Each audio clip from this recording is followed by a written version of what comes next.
have a pose. Maybe I'll just do this over and over. That's your pose? That's my pose now.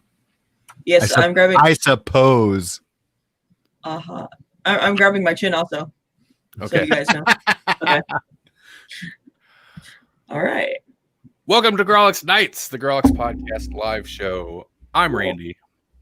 I'm Melanie. And I'm Jesse. Don't be fooled. That's not Jesse. That's color swapped Randy. Maybe. Yeah. Color swapped. Got cheeks. I'm sorry, you guys. You can see my cheeks. And not those cheeks, you perverts. All says strike a pose. That's how we do. Well, it's because it takes so long for like the stream to actually start on like Twitch. And by the way, Savannah will be watching via Twitch tonight and YouTube, that this is just our waiting for it to actually get going. Next week, I'll have an intro with like a countdown. Oh my. It'd be fancy. Maybe not Snyder Watch intro fancy, but it'll be fancy. Oh man. Stop freaking out. Who's Okay. freaking out? Okay. Well, my computer's freaking out. Oh, well, Yeah, that's a weird thing just to shout without context. I'm sorry. Okay. I'm sorry. It's alarming.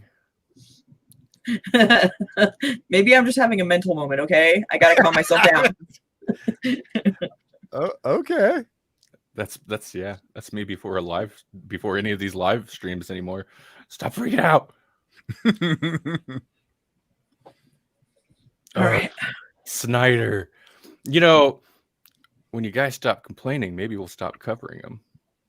I'm a little sadistic. That's a bizarre claim. Like, hey, every week I go and I look at our podcast download numbers. I'm like, God, what happened? What do you think happened, Randy? You've been antagonizing the people that are listening and watching. All right. Hey, so what's on the agenda today? We got some news to react to. Nothing major. We're gonna keep it conversational. Oh, yeah. So Jesse, you're here. Hey, I'm here. What's new with you? Hey, it's been school all the time. I wasn't here last week because it was literally back to school night. So I came home and I fell on my face. You fell on your face? Pretty much, yeah. I mean, that sounds painful when you just say it like that, but you fell into slumber. Yeah, it's just like I was out like a light. Not like somebody punched me and I was knocked out, but like I was just out. Yeah. And today was the first full day with kids, and that was great. Yeah. Did they keep it? But like that's I loaded that statement, but it was good. It was good to be with the kids. It just was like I was at two different buildings, and yeah, that's a lot for your first day all day. And I ended the day with first graders, and first graders are, like they're just basically less afraid kindergartners, and it's hard for them to stay, like put together all day. Like they start to lose it a little bit after lunch. Yeah, I was gonna say, did everybody keep their masks on? Sort of, yes-ish. Yeah, a lot of below the nose kind of stuff happening after lunch. But they're trying. Yeah, they're both trying and they're trying. My patience. Yeah. That reminds me of something, but I probably shouldn't get into it. Let's see. Oh my. About masks. Okay, I'm gonna get into it just briefly. So I was editing. Do this. I was editing a podcast. I won't say, and I think legally can't say what podcast I was editing, but it was a show in which one of the people on the show was talking about, like, for the most part, I liked her message and stuff, but they were talking about basically like regaining your self-worth or something like that, which is very much like a lot of the shows I edit. So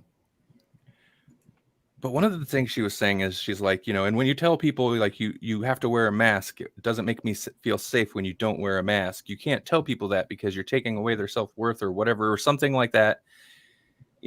Are you though? That's their decision. That's their choice. And I'm like,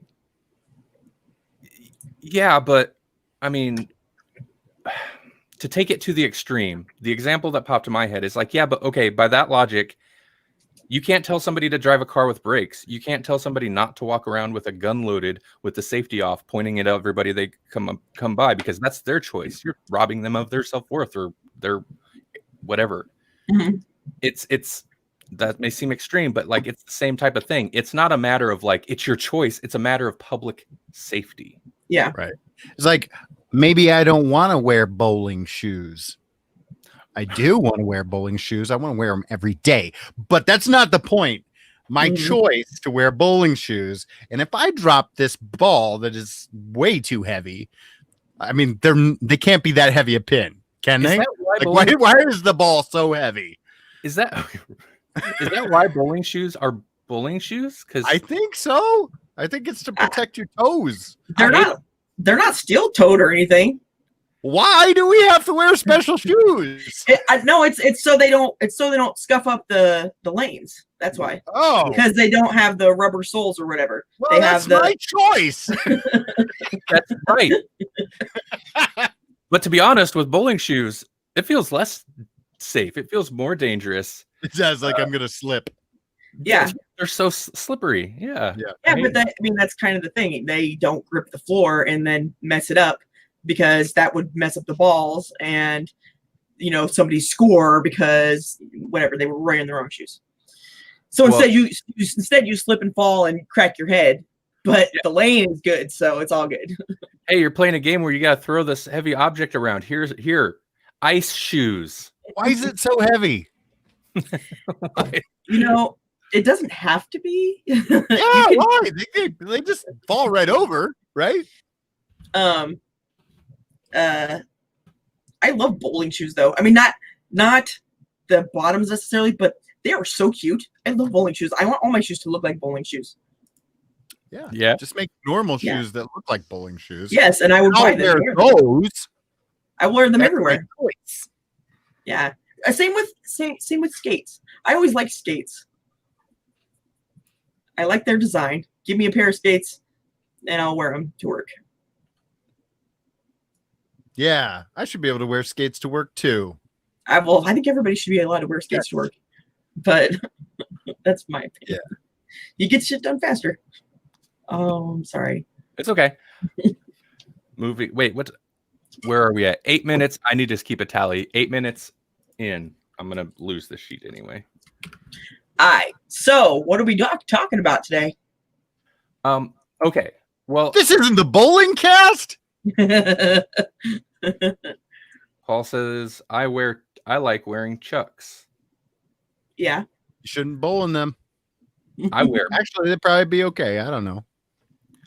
I wear Crocs to go bowling. You do. People love those. Crocs. Wouldn't scuff, would they? Would those scuff? I don't think they would scuff.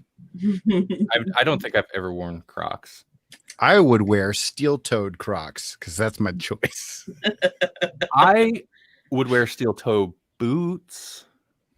Yeah, I wear nothing but boots except for my house shoes that Melanie got me, which I call my driving moccasins, even though they're for the house. Yeah, I don't know why you do that, but because we've seen driving moccasins in a show somewhere. I don't remember what show it was. Somebody kept referring to their driving moccasins, and it's so funny to me. Yeah. So if I have special shoes that are just for something, like house slippers, driving moccasins. Cool. I know. I took that in a really fascinating place, didn't I? Didn't I, everybody? Okay. Slippers don't scuff either. Hey, there you go. Don't drop the ball, though. It's so heavy. You go right through those house slippers, those driving moccasins. Well, first, as we always do, anybody watch anything interesting? Anybody watching anything? Nothing good. Nothing good? No, I've actually been watching really dumb comedies because I don't want to think about anything. Oh, fun. Okay, So interesting. Well, I've like, watched both of the Anchorman movies. I'm talking dumb. yeah, you're right. You Yeah, are. yeah. And then You I mean, are. like, I had the option. I mean, I was on HBO Max. I could have watched Jojo Rabbit, but instead I watched Oh yeah. Dodgeball. If you could dodge these wrenches, you could dodge a ball. Get it? It's a Yeah. joke show. I've never watched Dodgeball. I remember it vividly, though. Well, I remember much about it because the commercial, it seemed like, ran constantly, the previews. Right. Paul said Red, R-E-D. Is that something you're watching, Paul? I'm very confused. Not about the statement. That's just a. Yeah. Oh, And the Fockers. Like Meet the Fockers. Oh, Right. those are not those. I mean, those are fine movies. I wasn't. No, people like those. I mean, they made 2 of them. I wasn't super fond of it. Ben Stiller isn't. I'm not saying he's bad, but He's kind of bad. I just watched Dodgeball. So oh yeah, he's not great. He's not great, and he's not our cup of tea. If he's more than just like a side character. Oh yeah, he's great at side parts, but I don't know if he's strong enough to like carry a movie. And I know there's like that's kind of the things with the Fockers is there's like it's kind of an ensemble to cast. You get at the time very well respected actors to play the parents, and they're wacky. But okay, Robert De Niro. You're Robert De Niro. Could you milk me first? I don't know. I feel like that might have been the first where it was the first like Robert De Niro does a comedy. Was it that or it was either that one or it was the one that he did with Billy Crystal, Analyze This. Right. Those were both about the same time. I feel like it might have been Analyze This, actually. I feel like that movie they made 2 of those as well. They did. Really rode like the whole premise is like, sure, they got Billy Crystal, funny man, but like the whole thing was, but also it's a comedy with Robert De Niro. Yeah. What does that mean? Yeah. So you looking at me? Savannah mentioned, and I was going to get to, but I was waiting because I'm not rude and I don't interrupt. We started watching Fleabag. Not just me, actually. I made Randall watch the first episode also. Yeah, Fleabag. I watched just 1 episode, and this is such a Savannah show. But it's a series on Amazon, and I enjoyed the 1 episode. It's such a Savannah show because, and this means nothing to most listeners unless you know Savannah. I realize this, but what are Black's Books?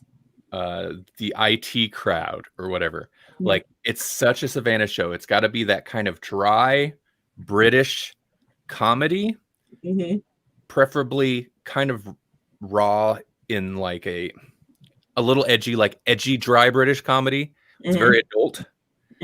That's her bread and butter, man. She loves that stuff, and it's pure that. And also, it's one of those shows where everyone's despicable that I've seen so far. No, I wouldn't say everybody's despicable. They're either despicable or they're pathetic. You know? There you go. It's like don't try to stop me. Really, don't say anything. Don't try to stop me. And she's like, okay, you know, that kind of a person, you know? Right. No, yeah. Flawed to a like exaggerated extent. Yeah.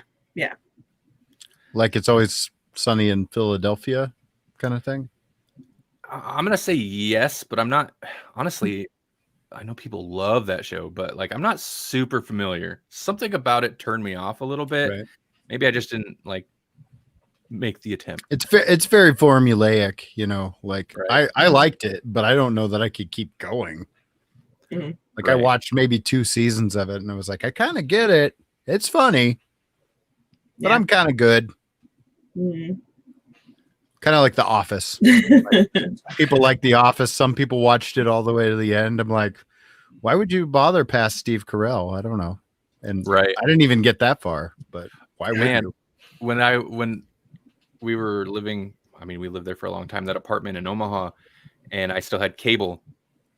I think I had the last episode, either the last episode of The Office or the last episode with Steve Carell saved on the DVR until, with intention to watch it someday, until like we got rid of cable and got rid of the DVR. It's like, nah, I've never watched it. It's fine. I like the show, but I can't watch The Office. I like it from the bits that I have watched, but it's too cringy, too humiliating for me. I can't take it. I can't handle it. So probably It's Always Sunny in Philadelphia, maybe too. Paul says, I've also been rewatching Boston Legal, and the plot lines are eerily relevant for today. Savannah says she is not a big fan of The Office. What about the British version? Right. Dude, actually, the British version sounds exactly like Savannah's type of thing. It's very dry. It's very British. And what's his name? Ricky Gervais. His version of Michael Scott she's never watched it. You should search it out. Is not the same type of performance. It's much more of a kind of D-bag. As opposed to just like Gervais is just like mean. Right. That's his bread and butter. So and come on, Savannah, Ricky Gervais, that's totally her type of character too. I don't care. He's Ricky Gervais. Right. She likes rude people. Or whatever. She gets amusement from watching rude people be rude. We certainly don't here. We only like wholesome stuff. Yeah. With Mario Lopez. Yeah, some whole stuff. That's a callback to a conversation we were having off stream just before the stream. Oh my God, we're bringing back the pre-show by accident. Pre-show Actually, we didn't record it at all. Just right. Referring to jokes no one gets. Was Fleabag the only thing we've watched? By the way, Fleabag, from what I've seen, just a super quick rundown. The first episode is basically like you're following this single lady, and she does this thing where she constantly talks at the camera, where it's like, she's in a situation and then she'll turn and talk at the camera, say blah, blah, blah, blah, and then continue the situation. She breaks the fourth wall, like Deadpool, but not wacky. Well, not that kind of wacky. Yeah. Just because she's not a superhero that, can get shot and live. But other than that. Other than what, that is exactly like Deadpool. She says, Savannah says, I do like Nausea from What We Do in the Shadows. Yeah, she's a jerk. They're all jerks in that show, though, except for Guillermo. Yeah, I love Guillermo. Gizmo. I have watched a little bit more of that. I don't know if I mentioned that. I've gotten through the full first season, and I'm into the second season now. I don't think I'm caught up, but I'm a couple episodes deep now on season 2. That reminds me, season 2 felt so short. I think it was season 2. Whatever the most recent season felt short. But that reminds me, Melanie and I did watch Doom Patrol. We finished the season. It's a horrible way to end a season. Yeah, it is. It's like super cliffhanger, and I didn't realize it was the end until after, and I was like, oh, what? Yeah. It's good. Like, so it's so weird to try to compare season 1 and 2 because they're very different. It's the same show. It's got the same kind of wackiness, but the plot lines are very different. In season 1, it felt like they dealt with so many things where it's like, it felt like so much happened in season 1. In season 2, it doesn't feel like that. It's, it's basically, yeah, I don't know. I guess the season 1 plot line just kind of touched on so many weird and out there things, and they're like introduced so many strange characters. And season 2, the actual plot line is very linear, point A to point B, and then, but there was also just like a bunch of other somewhat wacky character stuff. It was not bad. I'm not saying it's like better or worse, but it's different. I liked it though. I think it's good. Mhm. I like the emotional beats that the show will hit sometimes.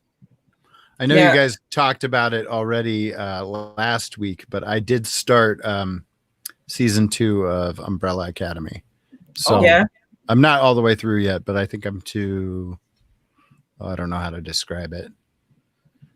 A little after we figure out who that girl in the asylum is. Okay. Oh, right. Okay. Mhm. So Yeah.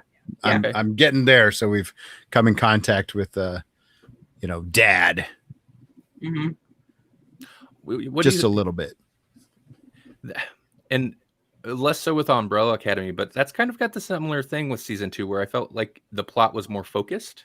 Mhm. But again, I guess it's the whole thing of getting past introducing the world, and now we just need to tell stories in it. Yeah. But You guys said something about Allison, and I'm like, oh man, they're so right. Like they're just gonna glaze right over that pretty Yeah. important plot point. Mhm.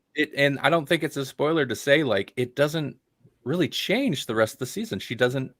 No. Oh, gotcha. Like it doesn't improve in that regard. Yeah, Like, Yeah. she's pretty much just moved on. Okay, Yeah. good. For a second, I was worried we weren't talking about the same thing. Yeah, like her priorities just doesn't seem to match with where you think it would be. No.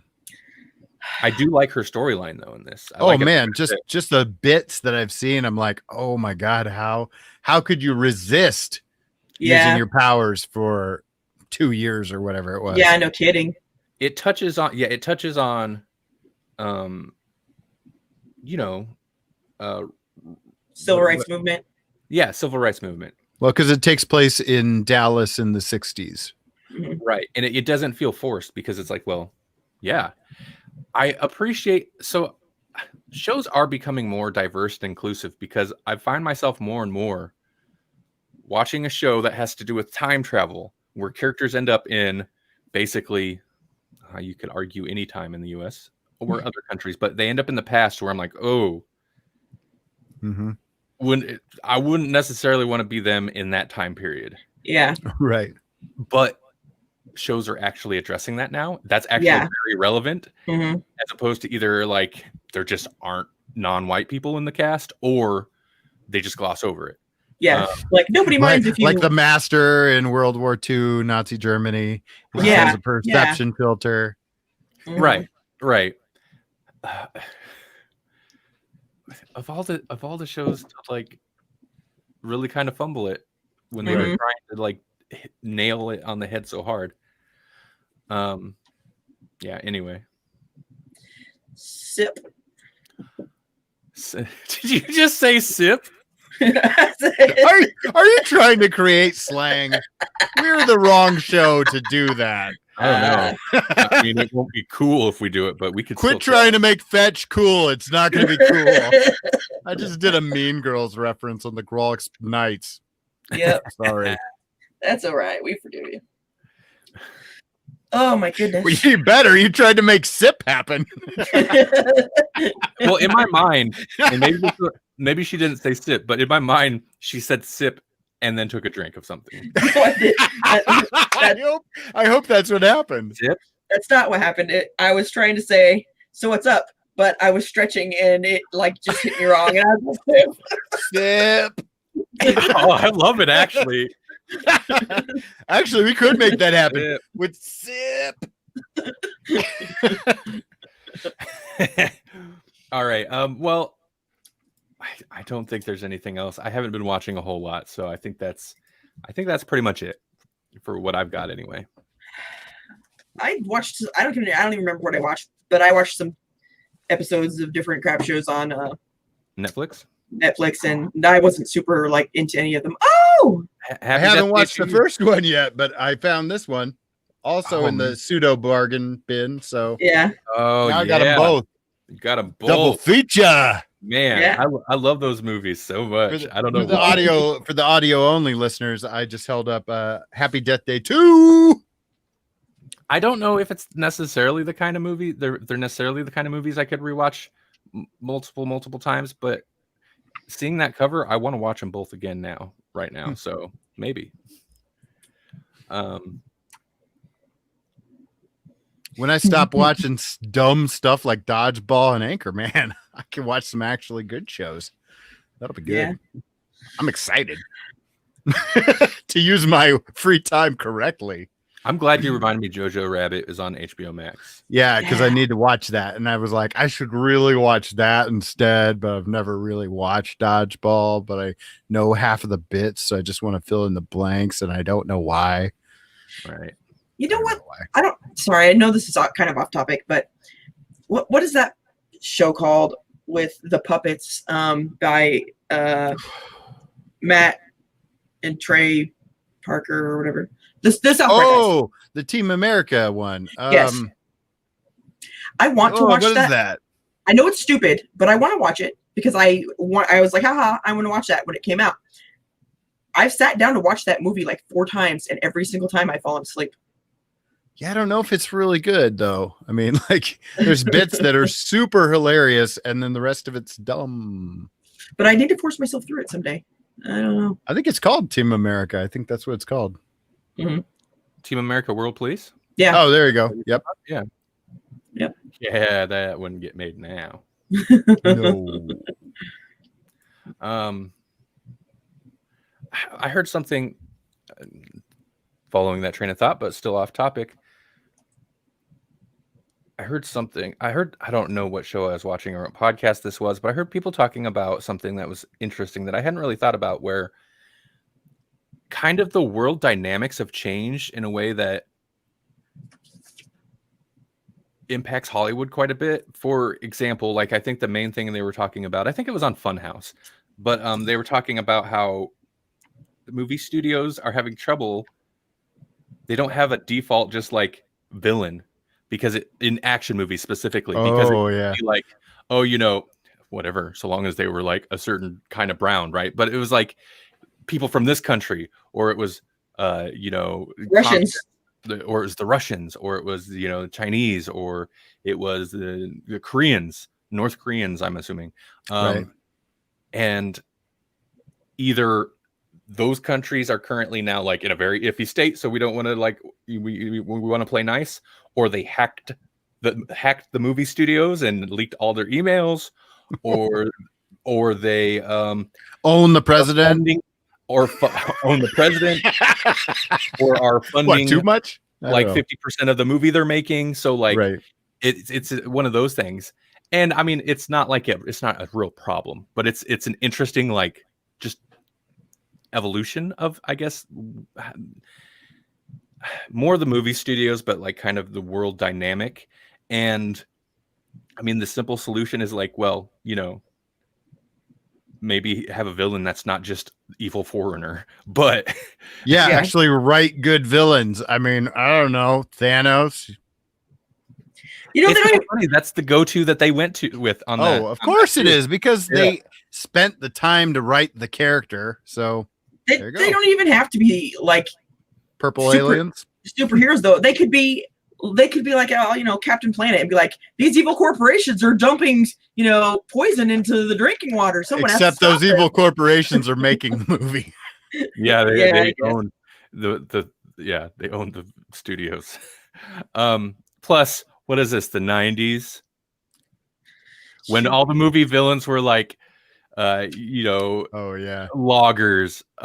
big like corporate loggers, or some type of corporate guys, or whatever. Or what was his name in Hackers, with the long hair and what was his character's name? I don't know. The bad guy. Yeah. Or it's like the leech or something stupid like that. But a lot of times it would be like the mayor or somebody too, Catching up on. Oh, and there was always like, and this isn't even 90s thing. This started in like the 70s with Superbad. It was like the big evil plot is some weird land deal. It's like, okay. right. Savannah, why not use an evil super rich guy? Luthor. Super rich is the general evil villain to people in everyday life. This is true. Paul said Southerners. Yeah, I do not agree with that, but I had to read it out loud. I don't know. Banjo sounds can be pretty scary. Okay, that's a stereotype. So more like hillbillies. Not rednecks, hillbillies. Come on. Right. I'm just gonna hide behind my pop filter now. See, Jesse's making faces like that's gonna like save him from this, but on audio, they just, as far as they know, you're just nodding your head in agreement. Yeah, I'm complicit in my silence. Yeah. Oh. All right, so That took a twist. It did. Yeah. No, it's all right. God, okay, again, and this is somewhat intentional because this ties into the thing. So I was watching a different podcast on YouTube. I don't go to YouTube for my podcasts. I'm actually, because of like coming from as an indie podcaster, I kind of hate that YouTubers turn to podcasts where it's mostly just them still on video talking. Right. But I don't hate it. It totally makes sense. They have a built-in audience. It's a natural, it's like a smart way to expand their whatever. You're only saying that because that's what we do now. We went backwards. I tried YouTube. Right. I tried YouTube. There's like 300, 400 videos. Failed. So we're just going to work backwards. We'll start podcast and then go into the video. No, I don't hate it. They're good. They're interesting personalities, or else I wouldn't watch their channels. Anyway, I was watching just some random podcast and they were talking. I was like, man, this is good. So then I went into analysis mode. What are they doing? And it's just like, well, they're just having a conversation. Mm-hmm. That's all it was. There was no like key topic. There was nothing. And I'm like, okay, well, that's cool and all, but that's not anything that I can really utilize other than just have good conversations. Yeah. Right. Be natural, which sometimes I think we're good at it. I think sometimes I'm less good when I come to the episode with an agenda. It's like, here's what we're doing. Oh yeah. But the problem is, as a non-YouTube personality without a built-in audience, we can't just, it's a podcast. Well, what's it about? We're just talking.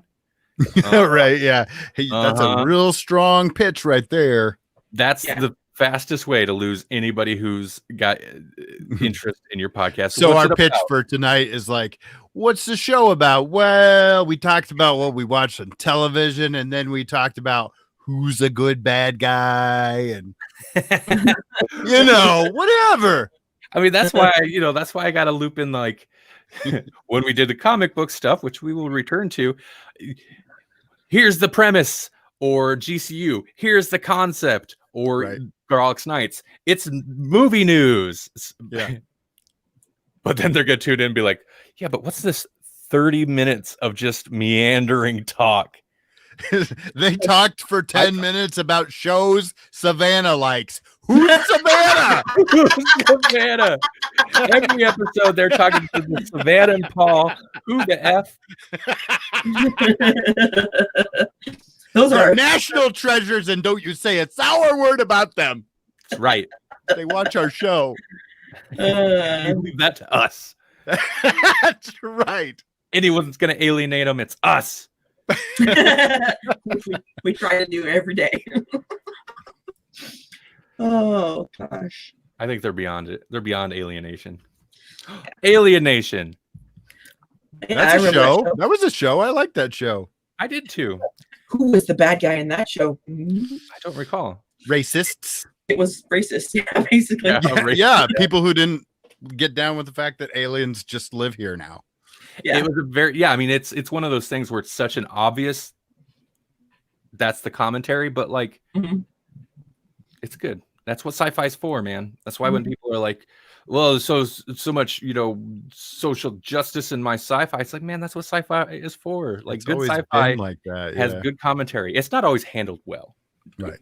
Might I just add real quick, though? Again, another issue where, why did they come here? I know they crashed or something, but it was like a slave ship, that crash. Yeah, I think there were refugees initially. Abandoned, basically above Earth or something, and locked up there for a long time, and then finally got out or something, and was able to leave. It was some weird concept where like these alien ships basically came into our orbit. It was like they were always flying in our atmosphere, just always there for like a decade, 2 decades with no contact. And when it finally opened up, it turned out it was like slave ships where they were basically abandoned there and had been living in that ship for like 10, 20 years before they finally got out and then tried to integrate into Earth society. Yes. And also, it must have just been salt water, but I remember that was my point. Being the like water. Yeah. I was like, I know they didn't choose it, but there's another alien coming to a water planet that dies from water. I mean, it's oddly enough 2 episodes in a row, M. Night Shyamalan. So are you saying he's a hack and he just ripped off Alien Nation? Yep. The dog agrees. Here we The go. dog agrees. Echo. That or he's like, don't you say a bad word about him. Oh, Echo, you sleeping on the floor. Oh, I didn't even. Savannah said, I am a national treasure. Recognize. And Paul, be careful to enforce this or to like reinforce my belief in this. I told you many times your best episodes are your bowl sessions, as in bowl spit. Ooh. Oh, Yep. Bowl poo. Yeah, exactly. You are all loose and carefree. I'm loose and carefree all the time. I am. Yep. I'm So loose and carefree. footloose and fancy free. I'm loose and I'm like, let's go. Come on. What's next? What are we doing? Let's go. Let's go. That's not. You gotta cut loose. Foot Not loose. loose. That makes me tight. My muscles are tensing. Everybody cut. Everybody cut. Everybody cut. Everybody cut. Foot loose. Sip.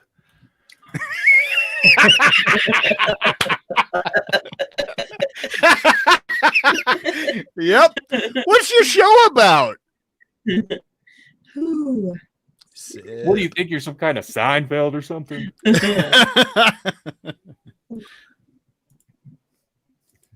Okay, so, well, speaking of, let's move forward. What's the show about? All right. Let's talk about some entertainment news. Yeah. First up, this isn't like really new news, but I'm excited. Tomorrow, the Tony Hawk Pro Skater 1 and 2 demo is to be released, which means unless I'm continuing my streak of just being a complete nutcase alone in my house, I will be streaming it at some point in time. If I can get a hold of it early enough and I have the time, I will stream it. I'll have to turn the music off, unfortunately, but I'm excited. It's basically they sent out copies to like copies of the demo to YouTubers and press and stuff like that. So there's a bunch of footage of it out. It looks good, and this will mean nothing to you if you're not into Tony Hawk games. But since it was a remaster or remake of Tony Hawk 1 and 2, my concern was that there were a bunch of game mechanics that wouldn't be included because certain kind of key things didn't come into the series till later, like reverts, wall plants, spine transfer, stuff like that. Again, if you never played, that means nothing. But if you did, you know what I'm talking about. And so or like being able to double tap buttons to get like a special, like grind or something like that. All that's there. So I'm super excited about that. But yeah, so there's that. So Randy's gonna be like busy for a while. Don't ask him to do anything. I mean, the demo is only one level. It's the level that was the first demo of the first game released. So that's smart and nice. Also, like nice throwback. But there is kind of an interesting related news story that came out this week, which was that according to getting this specifically from Polygon, Tony Hawk's Pro Skater is changing an iconic trick's name to honor its creator. So the trick it was the mute grab. It's a grab called the mute. And the trick was created by a skater by the name of Chris Weddle, who back in 1981, who's deaf, and it's called the Mute. And apparently, I don't know if it was. Oh, Tony Hawk said the community at the time referred to him as a quiet mute guy. I'm guessing that's how it got the name then. Weddle, who apparently still skates. Sounds like a mute point. Whoa. But so apparently Hawk was like, hey, let's change the name of that to like honor this dude. He still does stuff. Yeah. And so now it's the Weddle grab. Yeah, let's call it by his name and not his disability, eh? Right. And it's not even the mute thing isn't even a disability. He's just like, I'm assuming because he was deaf, but like a quiet guy. Yeah. But yeah, you're right. And I don't know if that has if that plays into it at all. I feel like at least the way the story's framed by Tony Hawk, but also by the articles I've read, is that's not the case. It wasn't trying to like, it's not a, tearing down the statues type situation. It's like, hey, this was named after this guy. Nobody knows this guy's name, but he's awesome. So let's give it his name or something. Right. Yep.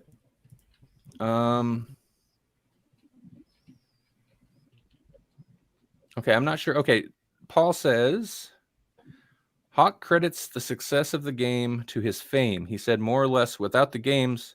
Oh, wait. Oh, his fame. I feel like because that's of the games. Right, right. Hawk credits his success to the game. He said more or less without the games, I wouldn't be as popular. He's not wrong. Yeah.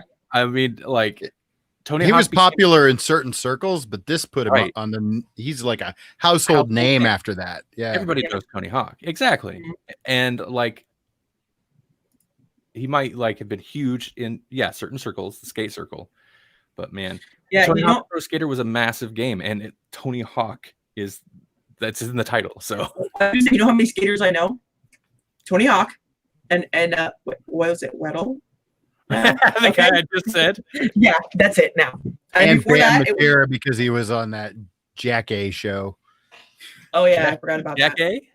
Jack A. Yeah. I know Rodney Mullen, but again, that's because he was in a bunch of the Tony Hawk games. And he had cool skateboard decks. Right. Like his logo was rad. Yeah. Okay, so that's all I got for that. Hey, let's continue the saga. The guy from Dogma was a skater. Yeah, that's the other guy that always pops in my head. What's his name? He was in Mallrats, Dogma. He's Earl. My name is Earl. Oh, yeah. Brody. Jason Lee. There you go. Yeah, we talked about that a few several. I don't know how many episodes ago. Years ago. We talked about that a few episodes ago. Episode 10. Year 2. You know what's so funny? It's not funny. I need to get to working on episode 100. We've released almost 50 episodes since episode 100 pre-show. Oh my god. Yeah, but we are doing like twice as many as we were. Oh yeah, and 4 times as many as when we first started. I know. Yeah, and Tony Hawk is about to come out, so come on. Priorities, guys. Listen, there's a Tony Hawk Pro Skater 1 and 2 is about to come out. There's a Mortal Kombat movie, live action movie in the works. And Tekken. Did you guys hear about this movie, Tekken? We don't have to talk about that one. Oh, whoops. Listen, we're stuck in a time loop anyway. Yeah. Okay, what's next? This ongoing saga of the movie theaters. Yeah. It's actually not really. I mean, it's just kind of an update because we've been hitting it. It needs its own intro at this point. Shoot the moon and plan for episode 200. We'll be to episode 200 before episode 100 comes out. Yeah, kind of. I thought about after we release 100. Then going back and retroactively numbering all the Nights episodes. I don't. And then we release Grawlix Nights episode 100. Yeah. You're like, that would Guys, be we good. have to go back. We have to go back and make sure that episode 100 never happens. Oh, see, maybe we're just in that timeline right now. Yeah. Oh. Oh my gosh. Yeah, listeners, there's a whole thing. You guys probably don't even know what we're talking about. That's all right. If you don't, you tuned out forever ago. So AMC is going to be opening theaters back up to celebrate its 100th anniversary. Also, bummer year to be closed down. Yeah. But I mean, it's a business, but still, as a business, like celebrating a 100-year anniversary, it's a big deal. You get to put up banners. Right. Like 100 years. 1920. Wow. Okay. So this is from Deadline. AMC Entertainment said it will charge 15 cents a ticket Wow. when it reopens its theaters at more than 100 locations on August 20th. For all movies except Universal. Oh, yeah. No, I made that up. But just for that. Just for that.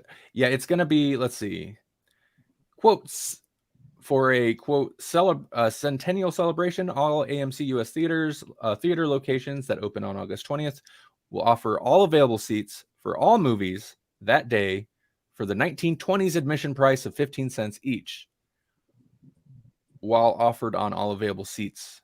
To achieve social distancing overall, seat capacity will be significantly reduced. Okay, yeah. Okay. Yeah.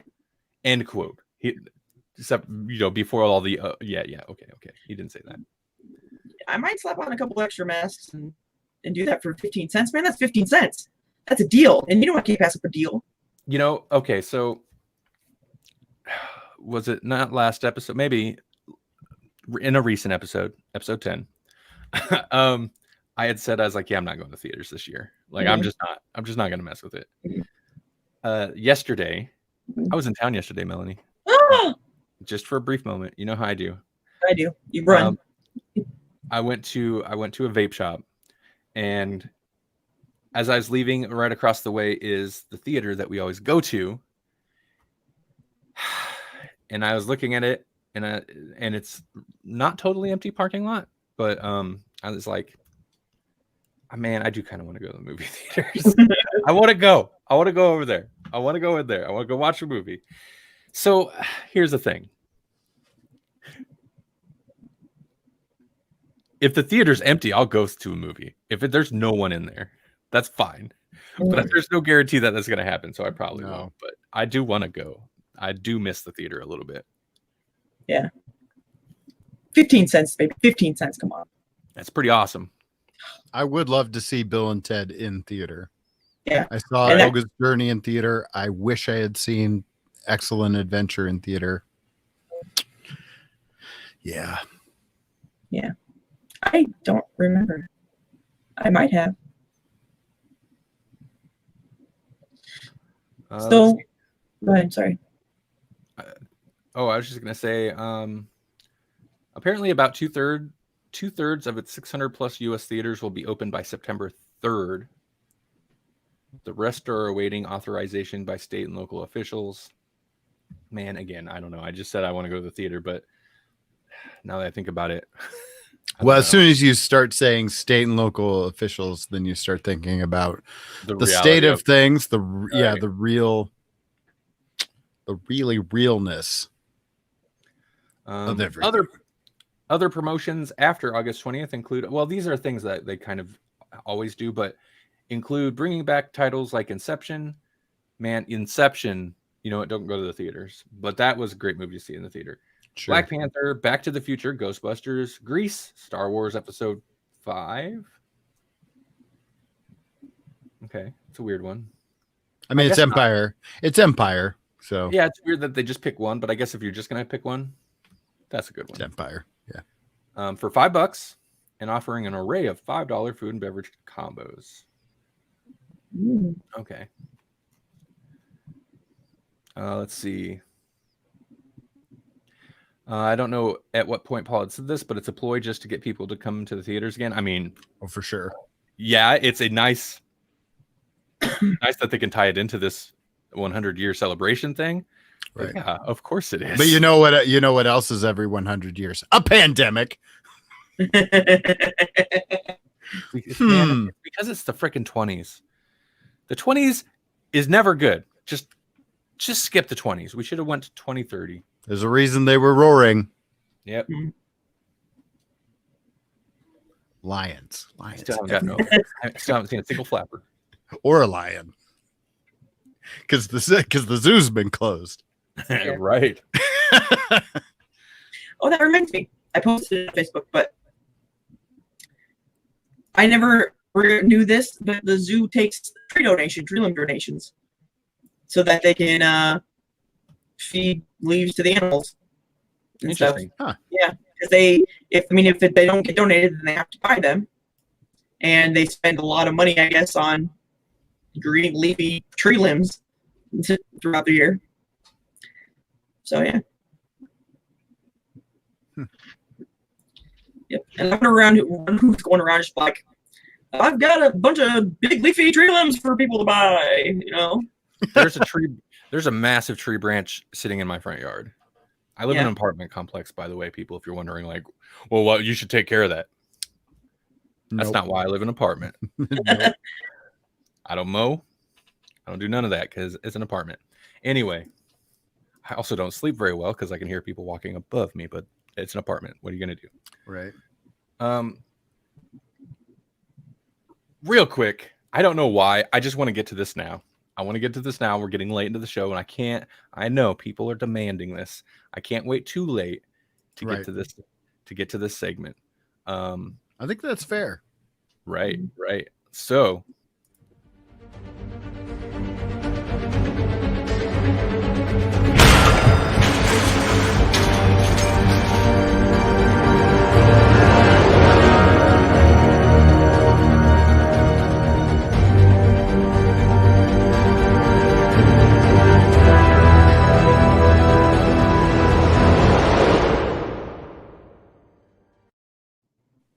Snyder Watch.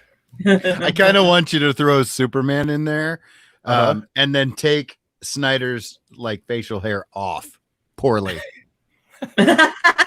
No, yeah, you're right. Except that wouldn't count because that was the Joss Whedon one, so that wouldn't be relevant. But it would make him mad if he saw it. It would, for sure. Because he watches the show, I'm sure. We have a seg. He's like, Snyder Watch. Whoa, what's this Snyder Watch no one keeps hearing about? Right. I like that. Anyway. Well, you know who else would... Oh, no, I didn't. I must not have copied that story over because that's too gossipy. And you know what? We don't do gossip over here. No. We're journalists. Not really. We follow journalists.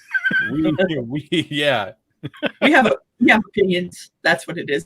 Yeah. On journalists. We don't keep a list of them, though. No. That's always suspicious. Right. Especially when you're a government organization. Yeah. Okay. They should not follow journalists, and they do. Okay, so...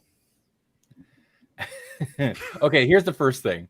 Let me get my little screen share here.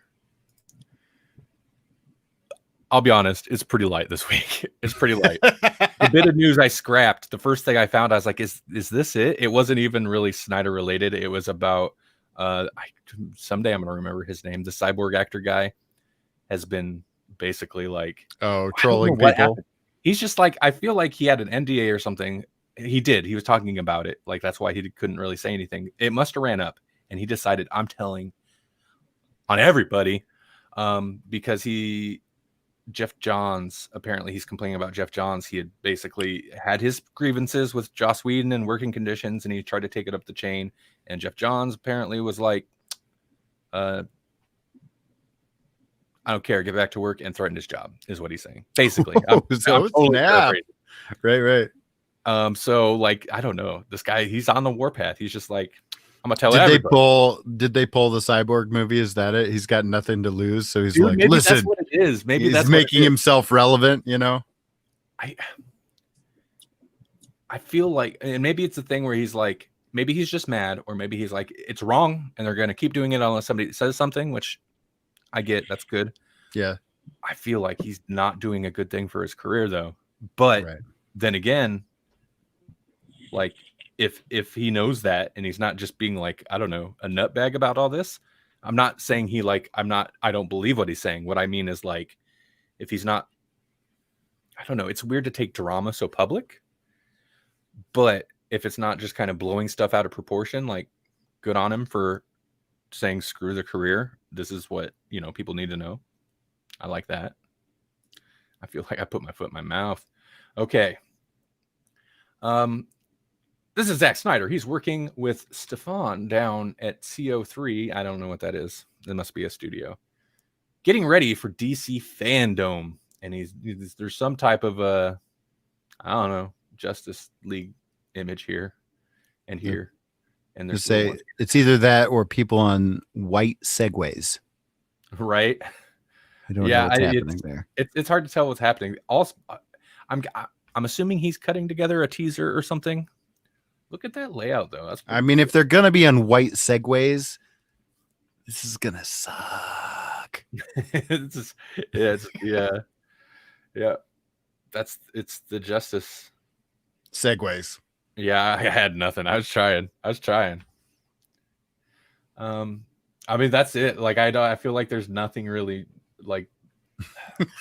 so the Snyder Watch this week is he's still doing it.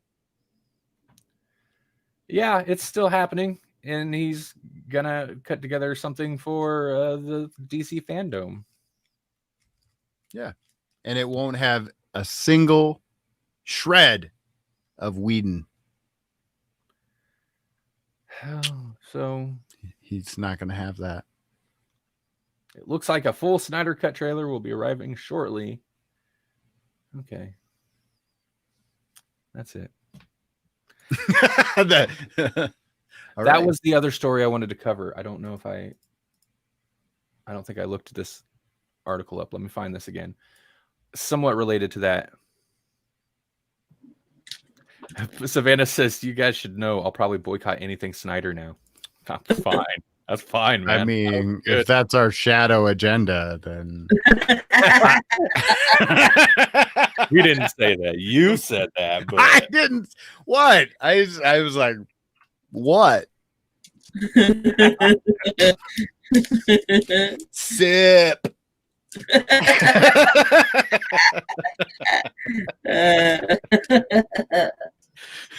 feel like we did that.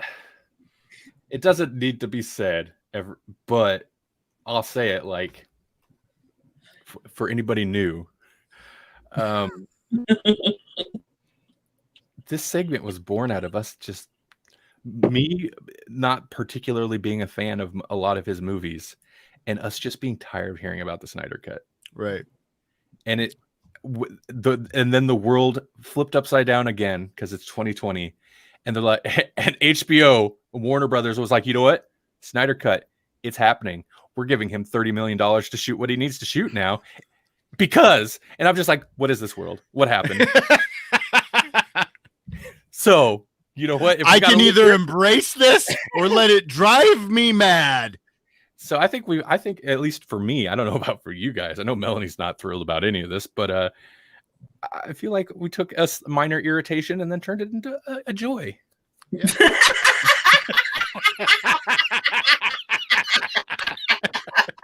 Joy. I would say that escalated quickly, but yes.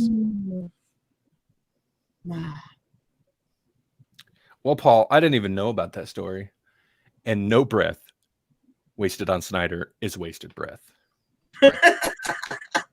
Paul said, you wasted breath on Snyder when, more importantly, the creators of Last Airbender have separated from the live Netflix live action remake. Yeah, well, I didn't know that story. And I think everyone separated from that remake. So there you go. Did that fall apart? Oh, that's well, nobody liked it. Like they made a movie and it was But this was not the movie yet. I thought this was besides that. Oh, they were Yeah. gonna make another one, like a new one. Yeah. We ran this. Why? We ran this story. I always say that like we're journalists. We talked about this a few episodes We ago. follow Episode 10, I journalists. think. We follow them to their cars at night. Wait, real quick. Eddie says. Oh, sorry, Maddie D. Did you miss the Snyder Watch video? Maybe Yeah, we should- Maddie D, did I miss the Snyder Watch video? Sorry, blinking, you missed it this week. Right. Savannah had said no joy in Snyder, and Paul had said it's a world where crybabies get their way, and that's why we're not going to stop talking about Snyder Cut. Yeah, Melanie got it. Okay. What were we talking about 2 seconds ago? That's a great question. Airbender. Oh, yeah. I don't You know. guys knew the news. I was thinking about an old movie like Tekken. They were going to and- do a. They were going to do a series, weren't they? I thought it was going to be a live action series. Yeah, on Netflix. Take on it. But I thought they just disavowed the movie that nobody liked. Yeah, they did. Nobody liked that movie. Oh, okay. So they did that a long time ago. Yeah. Okay. According to Paul Harder of Moose Media, apparently the creators of Last Airbender have separated from Netflix, but Netflix is still rolling forward with it. Ooh. So, can they just like remake the cartoon exactly? So it's still funny. I don't know. I don't know what they're gonna do. I want there to be boo boo cuddly poofs. It kind of, I mean, it kind of seems like a pointless endeavor, you know? Yeah. I mean, that could be said. I don't think that's the case with all remakes. It's not always pointless. Mm-hmm. Most of the time, it is pointless because it's just because they're like this property has name recognition. It's popular. Yeah. We're guaranteed this amount of something views or buys. Mm-hmm. But like, if that's the extent of the desire to do it, that kind of sucks. But like, if you just make a new animated series for it, it will make money, right? Mhm. You don't have to go the live action route. That did not work for Dragon Ball Z, but Dragon Ball Z can come out with a new series and be just fine. So Avatar should just continue the series in some way, even if they have to go way back and do a prequel. Right. How can you make a Dragon Ball Z live action? It'd just be like somebody standing there like squatting, grunting for like 3 minutes. I don't know. I didn't watch the movie. I heard it was horrible. I only know that it exists because Spike from Buffy the Vampire Slayer was in it. Well, because Not actually Spike, but some yeah. people aren't going to watch a cartoon. And they want everybody's money. yeah, but the people who weren't going to watch a cartoon weren't going to watch a movie based on a cartoon, were they? Like, who was like, you know what? I never watched that Scooby-Doo show growing up, but Matthew Lillard is a treasure. Okay. Well, Paul just linked me an article, a Variety article. There's not really a whole lot of information beyond the basics. I mean, it's got information from the creators themselves. They're like, here's what's, we're leaving, blah, blah, blah, blah, blah, blah, blah. But in the show notes later, listeners or viewers of the replay, the article will be linked if you want to read it.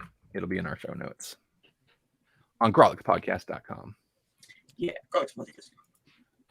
Okay, so moving forward, we've been going a while. I can probably trim some of these. Oh, there's that Justice League story.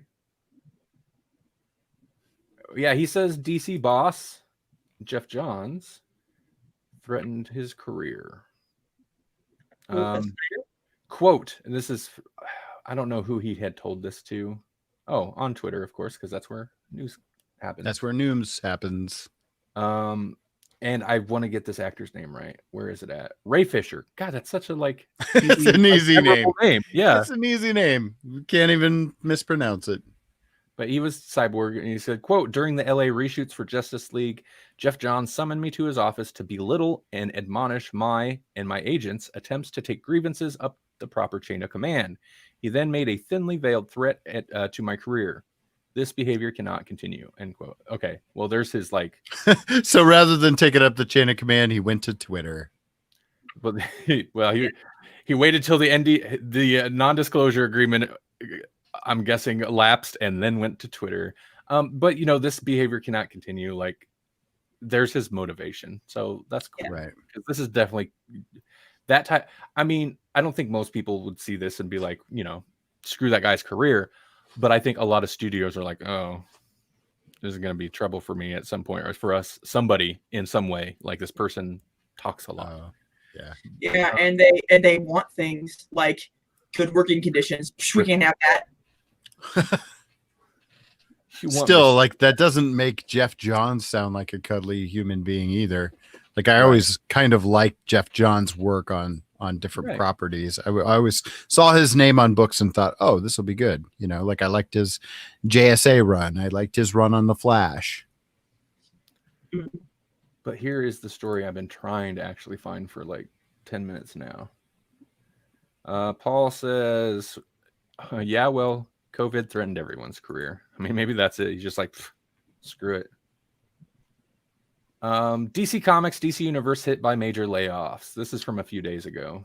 Yeah. This might even stretch into the end of last week. This came out the 10th, so it's this week. Hollywood Reporter reported this.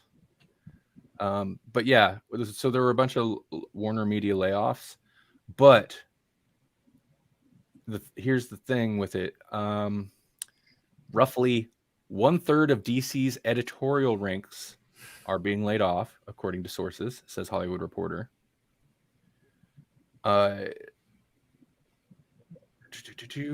Also, according to their source, quote, DC Universe was dead on arrival as soon as the AT&T merger happened. Man, I've been saying it, dude. I can't believe DC Universe is still around, to be honest. I've been saying it for ages, but so DC Universe looks like it's getting out of there. It's going to go away. Also, DC Direct, they're shut down. They shut down DC Direct, which was the company's in-house merchandise and collectibles manufacturer. And that actually surprises me. I'm guessing since it was, it's more niche. It was an in-house I'm guessing it wasn't super profitable, but it just surprises me because I know there's a hardcore market or a hardcore base of collectors that thrive on that stuff. And none of that stuff is cheap. People will pay big money for some of that DC Direct collectible stuff. Yeah. So it surprises me more so than any of this, more so than the editorial staff or DC Universe. It surprises me that they closed DC Direct. I'm guessing they're like, you know what? We can farm it out to some other, Oh, sure. Just let someone else have for cheap. Yeah. And it's fine. They want to, have some kids in a sweatshop making their kids' books. They have experience, Okay, they wanted kids at a sweatshop making their kids' books? Their kids' toys. Your connection's real choppy right now. Sorry. Yes, that's what I was saying.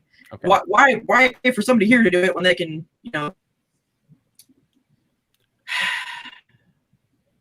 ship it over to small people? Right. Which, I mean, not to be a big downer, but since COVID happened and a lot of kids are out of school in other countries where they don't have child labor laws, a lot of kids are being forced to work right now. So it's actually a bigger issue now than it has been in a long time. So you can't put a bunch of kids in a classroom, but you can put them in a sweatshop? Well, if your country doesn't have any... Doesn't COVID transfer via droplets? Do we want these kids sweating? Right. Yeah, I'm just relaying information. Yeah. Well, they'll have more work making DC collectibles. I don't know. Okay. Oh, no. Because I don't know how. Like, why. Allegedly. No, not even allegedly. That's pure speculation. And it's a joke. We're going to get hit with a lot of bad. I don't know how libel laws work exactly. All I know is that's a joke. It is a joke. Satire. We have no basis. I have no clue how AT&T does their business. I haven't looked into it. So we're just saying we're sad. That's right. Sad. Hey, 90s kids, you all like R.L. Stine. It gives me goosebumps just thinking about it. Oh, well, Netflix just bought an R.L. Stine trilogy from Disney. Wow. Who owns anything anymore? No, like 3 companies, and they're just sloppy seconds all across the board, swapping back and forth. It's like it's like there's like 3 giant like conglomerates that are like playing cards with each other, but the cards are businesses, you know? Right. Now I want one of those creepy ventriloquist dummies, but with mouse ears on it.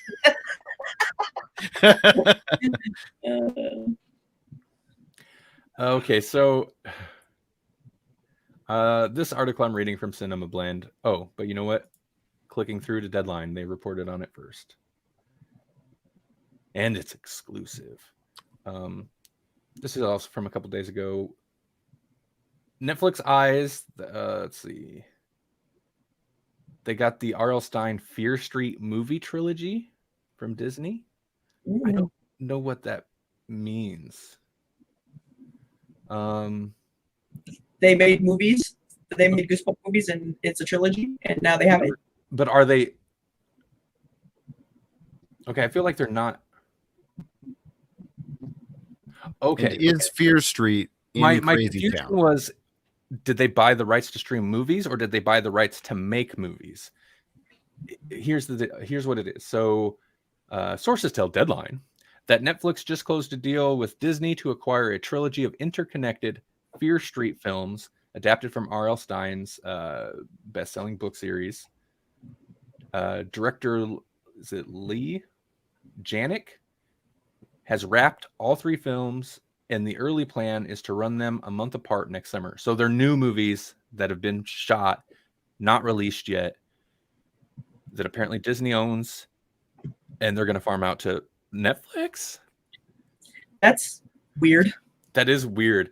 They either, I mean, I'm guessing they're maybe not in line with Disney's, like what they try to do with their streaming service, or it's one of those things where it's like, just dump them on Netflix. Just dump them on Netflix, like movie studios tend to do once in a while.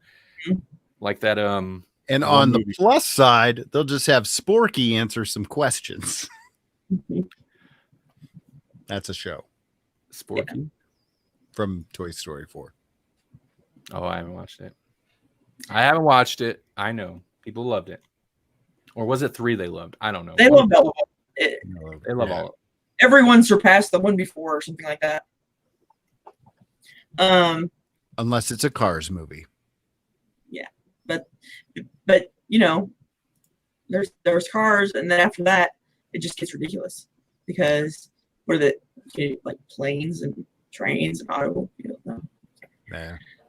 I'm deleting that story. I never really read any Goosebumps books though.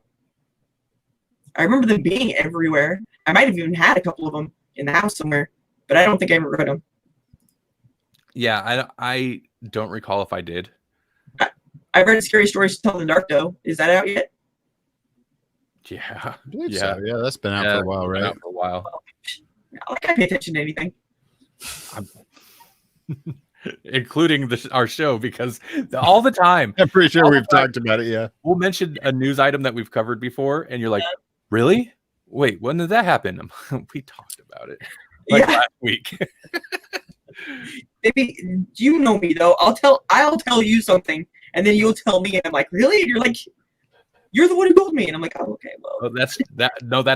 That is true. That exact thing actually happens. Come on, do you think that all the time when you're telling me a thing that I'm actually listening to it, or all the time when I'm telling him a thing, am I even listening to myself?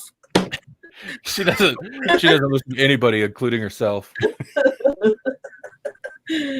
Well, hey, there are other. Speaking of dumping a bunch of horror movies straight to streaming, which actually, that doesn't even have the same thing anymore in the current landscape. Like, movies don't just get dumped to streaming. It's like, well, there's nowhere else for them to go.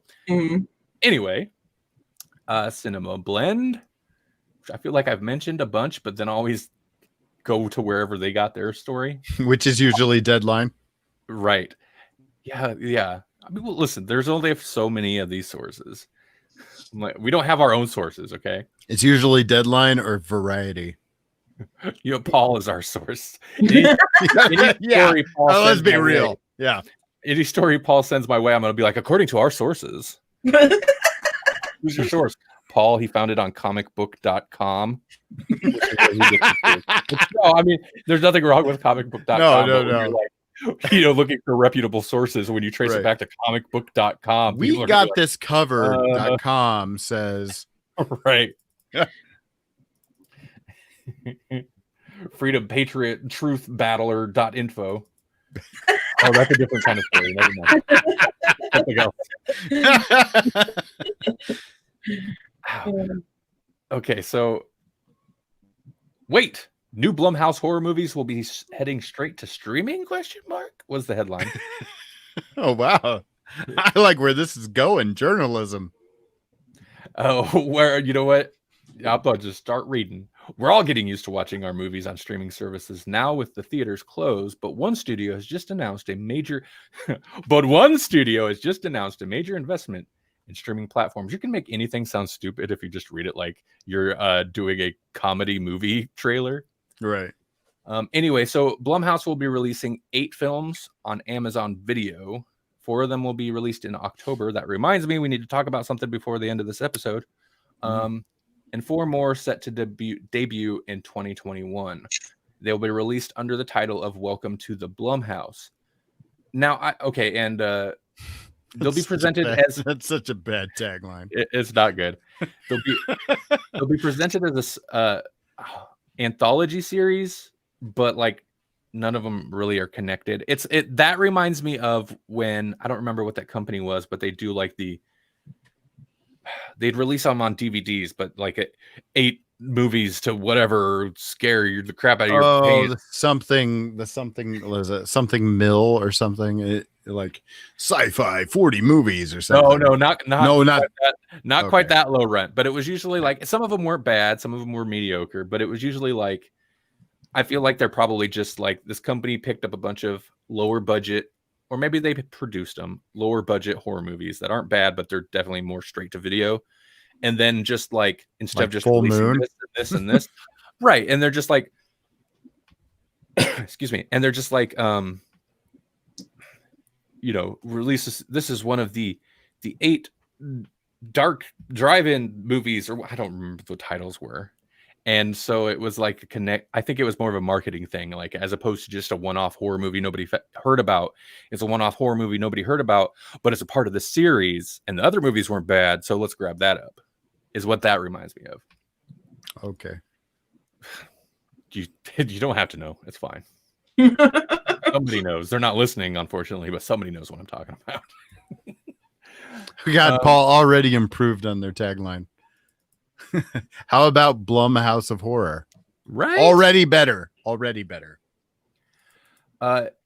Also, a reoccurring segment this episode. Well, Randy heard on YouTube. I feel like I've heard the Red Letter Media guys talk about. I feel like Blumhouse is already doing this. They have, and Blumhouse itself is like owned by some other company. It's basically an imprint. But they have their own little imprints, which apparently now they have Welcome to the Blumhouse, or Welcome, whatever. But they've been releasing like lower budget horror movies under some other imprint to one of the freebie streaming platforms for a while. Huh. Like Shudder? Or... Well, maybe it was Shudder, which isn't freebie, but it is horror specifically. It might be Shudder. But I feel like I've heard them talk about it, and they reviewed a couple, and they're like, they're not very good. But so is this not that? Is this different than that? It must be different. Maybe that's like their low tier, And then they got their medium tier will be this one.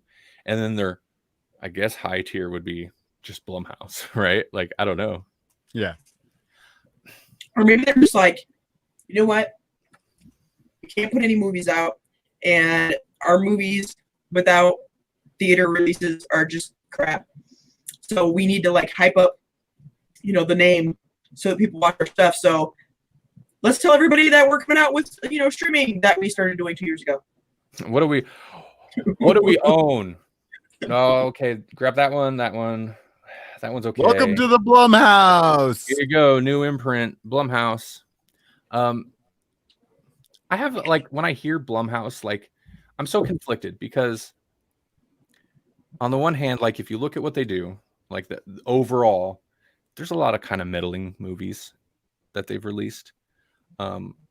But they've also like very specifically cornered horror market, and they've built their brand on just horror movies, and they've released a ton. They're not all great, but they've released a ton. And just for that alone, I appreciate. Yeah. But they've also released those Happy Death Day movies are Yeah. Oh, yeah, and okay. and us and whatever are Blumhouse too, are they? right. It's one of those things where when I for whatever reason when I see a story about it or whatever, I'm like, Blumhouse, you never know. But when I'm put on a movie and I see the like admittedly super cheesy Blumhouse like little intro sequence start, I'm not off put by it. I'm like, okay, this is still could be okay. So they haven't like ruined their brand, but like I don't know. Yeah, because even though they pump out crap, they still do buy or work with at least people to get made things like us and the one that was before it. I can't remember. Right. Paul says quantity over quality, and that's exactly it. But there is quality there. They just scoop up tons. And I'm sure there's stuff they pass on, but they just throw whatever they can at the wall to see what sticks. Some of it's good, and I think they know that it's good. They work with talented people, and some of it's not so good. But it's still like, you know what? I can respect a movie that's pumping out kind of cheesy crap horror movies over just, I don't know, cheesy crap comedies or something. And I don't know what it is. I like the genre more. So yeah. I was gonna say when Jesse was talking about just watching bad movies. Yeah, but when I watch bad movies, I go for bad horror movies where it's like, you know, maybe it could even be a cult classic because it's so bad. Sure. But that's fine. I don't care. It's just, you know, something to watch, something stupid to watch. Right. Well, at least the movies you were talking about, Jesse, they're bad comedies. Right. But like they're bad comedies in that if you like the kind of comedy they're going for, it's successful, as opposed to they're trying to be funny and it's just failing on all accounts. Because I feel like if you're trying to be a horror movie and failing, it can still be funny or at least amusing, or maybe there's like some effects that's interesting or cheesy or something. But if you're trying to be funny and failing to where like nobody's gonna find that funny, it's not like entertaining or campy. It's just cringy. painful. Just right. Yeah. I feel like a fail at comedy is much more harder fall than a fail at horror. Yeah. Agreed. Right. Maybe that's why people always are talking about comedies like the hardest genre to do, making people laugh harder than making them scared or making them cry or whatever. I believe that. Yeah. Right. And I guess if you think about it, I mean, there's definitely certain kinds of horror that's not for everybody, but comedy is much more the viewer's opinions and personality, I feel like, come more into play as to whether they're going to like a certain kind of comedy over a horror thing. Yeah, like Howard the Duck. Which one is that? Comedy or horror? It's both. It's a yes. comedy. And a lot of people are like, "Oh, it's so bad." And then I have people in my family that are like, "I love Howard the Duck." And honestly, I remember not disliking it. Me too. But I only ever seen it ran on TV, so I don't know if it was edited. And I was probably like 7. Yeah. Right. Yeah. And that's a movie I haven't come back to. But I've watched. I remember that being on the video store wall right right next to like Zapped with Scott Baio. Like kind of in that raunchy comedy area of the video store. Well, Porky's was probably not too far down the row. Oh man, Paul has a good point. This is one of the Paul said, or you get the rare Girls with Balls, which is a movie. For if you haven't been listening to the live shows for a while, it's a movie, okay? And that failed at everything. That failed at comedy and horror. Oof. But I feel like it wouldn't have failed as hard if it didn't try for the comedy. So yeah. Well, Melanie, it seemed like you were going to say something before I mentioned Paul's comment. If I was, I don't remember what it was. Okay. Well, you wouldn't have listened to it anyway. No, I wouldn't have. All right, let's scoot along. We're going kind of late here. There's one more story I definitely want to hit. Yeah, there's not really. Oh, I think I hit everything else anyway. Okay. We're not going to talk trailer about for something. What? We watched a trailer for something. We did. Oh, that's it then. Yeah. Saved by the Bell reboot. Although it looked like, wouldn't it be a sequel? It is. Series? That reboot term is so muddy nowadays. It is. Saved by the Bell, new series, trailer released. We watched it. And my first takeaway is Mario Lopez is a robot or a clone, or Jesse, I think it was, that said off stream, a vampire. Yeah, vampire. Him and Paul Rudd. Not only does, first off, in the thumbnail, I'm pretty sure it's him in the thumbnail. And I was like, did they find like a young guy to play him? It was him. Not only is he not getting older, I think he looks younger than when I seen him last. That guy is not aging, or he's aging back. Right. If they just would have waited like 5 years, he could just be his role. He could be a kid in school again. Yeah, right. You're just like preppy. Oh, Zach Morris is going to be California governor. We were talking off stream, like, well, wasn't he supposed to be like the principal or something? He's a governor. Oh. In the trailer, though, we only noticed Mario Lopez and Elizabeth Berkley. But then, of course, there's also a new cast of like kids. Right. So it's kind of like Cobra Kai in that they're trying to have it the next generation or whatever. Oh, you guys with these news stories I haven't heard of. Jasper, is this true? Have we talked about the Fresh Prince reboot? It's a drama now. Is any of this true? Is that real though? Like I know that like there was like almost a fan trailer put together. Maybe it wasn't a fan trailer. And even Will Smith weighed in on it and was like, yeah. Uh-oh, we lost Melanie. In West Philadelphia, she was born and raised. Mario Lopez is Benjamin Buttons. Yep. Okay, well, we'll leave that Fresh Prince thread there. And Melanie actually watched this story or watched this trailer. My big take. I don't know if I want to watch this. I feel like what I seen of the younger kids. Yeah, no, that part looked cringy. I'm not interested. The trailer cut it together pretty well where I was like, oh, this could be good. But then when you isolate what the actual show is likely going to be about, it's right. Like, I don't know. Oh, Melanie's back. Hey, did you get disconnected? Yeah. Okay. We haven't really talked about much. Either we're getting comments late again or Jasper's just on his whole other thing.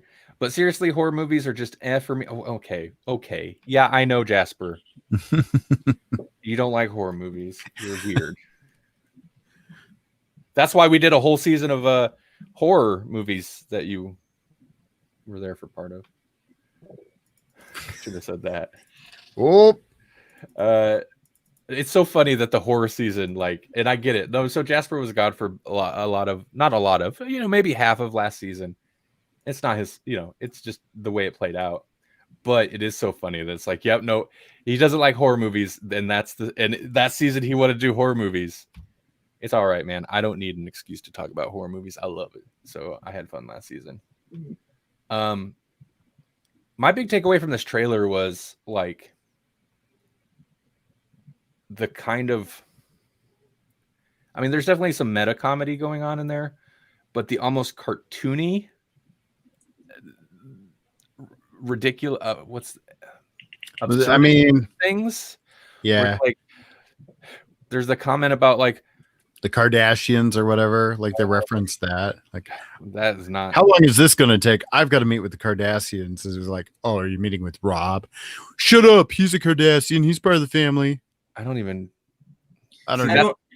get that reference, but Yeah, I suppose if you're in Bayside, California, I suppose that's that makes relevant. me I don't think know. the show is not for me, and that turned me off.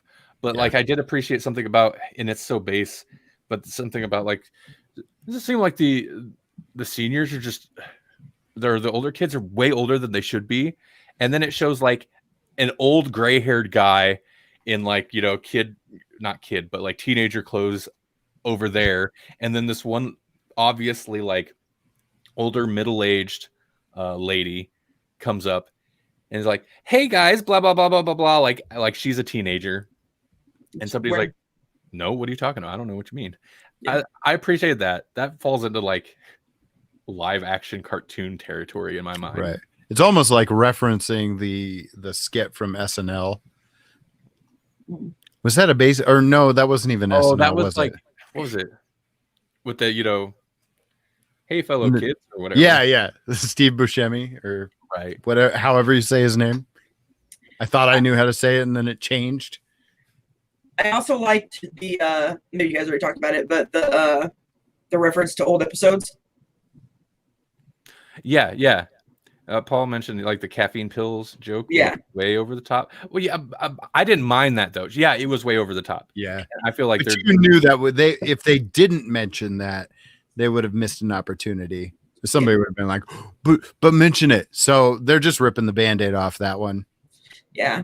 I hope they interject some poke some fun about her, like, you know, going to Vegas or something, you know, spending some time, right? What are her dancing career? What'd you do after high school? Don't worry about it. We'll put on a good show, girls. Days in Vegas. Yeah, I don't mind that kind of over the top stuff, and you know, everybody knows I'm a sucker for like good meta comments, meta references in comedy, but basically everything else, like for the most part, the tone of it, anything else that the kids said, like I don't think it's for me. But then again, it's a Saved by the Bell, so on the one hand, I'm at the right age. It depends who they're going for. If it's supposed to be a new Saved by the Bell for the kids, that's not for me. But it's also a Saved by the Bell new series, so it is kind of for us because we're at that age. Yeah, but I didn't like Saved by the Bell the first time around, really. I mean, it was something that you would watch because it came on after another show or something, you know? And you're just too lazy to get up and turn the channel. I don't know, you know? That's one of the, like, I watched it a lot, but it was one of those things. It's like, dude, there's nothing else on. Yeah. Right. But then again, I also didn't watch the weird other series, Saved by the Bell series that they did. Like there was like the college one, the college years. But then there was also like the Next Class or something. Right. Yeah. Right. I didn't watch those, but I wonder where this falls in the timeline, because like this would clearly be after the other class, I guess. I need a flow chart. Canon timeline. Yeah, of the Saved by the Bell universe. Where does this take place? Is this a prequel? Grawlix Cinematic Universe Season 5. It's the Saved by the Bellaverse. Where does Showgirls fit in? Well, yeah. Where does... Did anybody do anything besides Showgirls? I don't know. Yeah, I was going to say, just one episode. Entertainment Tonight? Or whatever it is. Like TMZ. TMZ. And what else is how could we mash this up? Hello, Mario Lopez has been like 400 Hallmark movies. Oh, I'm sure. That's true. I know. That's how that's why I was saying earlier, it's everything he's done is like Saved by the Bell, because I was thinking of those. So did the bell actually save him? or did he save the bell? I'm gonna like. Speaking of bells, Taco Bell got rid of almost all of their stuff. I went today and I couldn't get a cheese gordita crunch and I couldn't get a Frito burrito. They like half the stuff that I eat is gone. Sorry, just had to share. I'm angry. Yo quiero. Huh? Yo quiero Taco Bell. So, okay. Wait. I don't know. Yeah, but how is it gone? Like all their food is just the same 5 ingredients in different combinations. No, the gordita had different bread than any other thing that they had. Then that's gone. Huh. And I guess they stopped buying Fritos. I mean, I don't know why. I don't know how that works, but you know. Oh, well, okay, yeah, I guess I could kind of see that. That was probably like a limited time deal anyway, but maybe, you know. No, they got rid of a lot. Business, maybe they're what are they cinching up the waistband. They are. That's what they said. They said they wanted to. Whatever. Never waste a good pandemic. Yeah, because of COVID, they've got to trim down their menu so there's not so much waste. Yeah. We would trim the fat, but then there'd be no food left. They did come out with some vegetarian items. Maybe that dude, is it the meat? Is it a meat issue? No, I'm worried about meat. I could see that. I like meat. I don't know. I read somewhere that there's going to be a soda shortage. I don't even know how that's possible. Like, there's nothing real in that. If we're going to run out of fake food, what does that mean? Oh yeah, no, I did see the thing like Dr. Pepper specifically. Savannah. Is it maybe there's not enough beavers to harvest their butt gland and get the vanilla flavoring or whatever they use in that? They use prune in that. Prune? Oh. Yeah, that's one of the ingredients in Dr. Pepper, yes. 23 flavors. Mm-hmm. I mean, that's a lot of flavors. No wonder. I mean, yeah, if you're going to have fake food, like just lower the bar, maybe 10 flavors. No. 23 is the perfect number. 23, it's perfect. Okay, I first off, this was and I typoed that wrong too. This was a very scary Google. Do you ever Google something that's innocent, but you're like, this could be anything? I just Googled vanilla anal gland. Very risky. I don't advise it. You're on a list now. You probably were before, but now you're really on a list. Because when I mentioned that beaver thing, Jesse's face was like, Randy, you're going to have to explain. A chemical compound. Oh, God. Hold on. Don't read the word. Just no. When you stop after chemical compound, I don't know what's coming next. Because I just seen the source for where Google pulled this clip. Oh. And you know what? Even if it's true, I ain't getting my news from that animal. From that furry small creature news station. The rabbits. Wait. Rabbit news. Well, I guess I'm glad I didn't go to, according to that Fox News information that Google selected as the top thing, because Snopes says that is mostly false. Well, it's Fox, so. Anyway, I feel like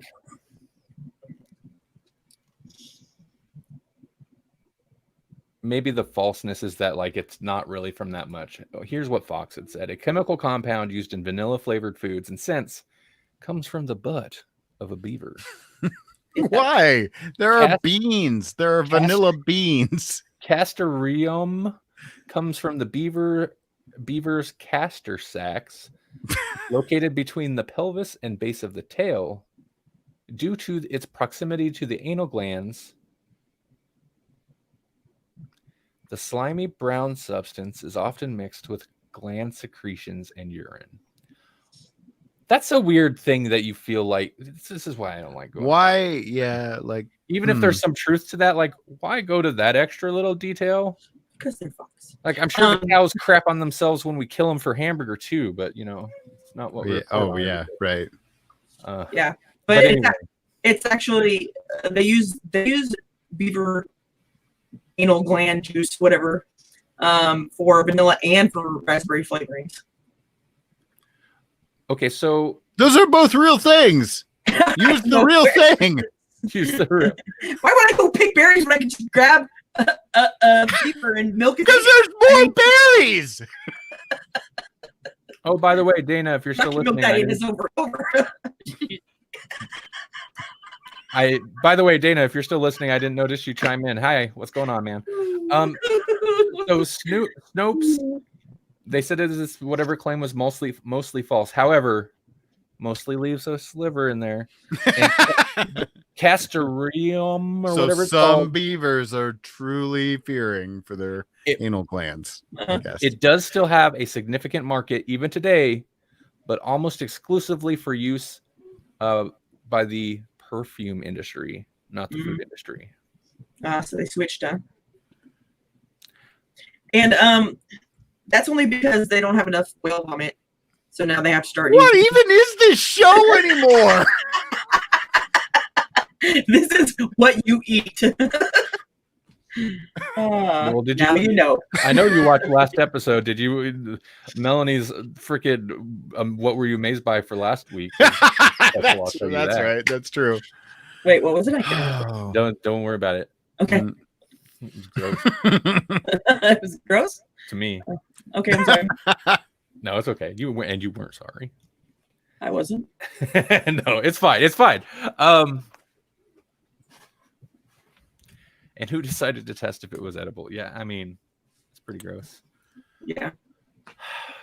I mean, that's true of a lot of things. Like, there's a lot of things that we all like take for granted and we eat or consume or appreciate the smells of or textures or whatever it is in our everyday lives that when you look at it, you're like, that's disgusting. And even though we are able to turn it into this thing that's that's not toxic and like pleasant, who first decided to try that? Who was like, you know what? Yeah, look at that. You know what? This Look at that really secretion coming out of that really smells and tastes like another thing that's real.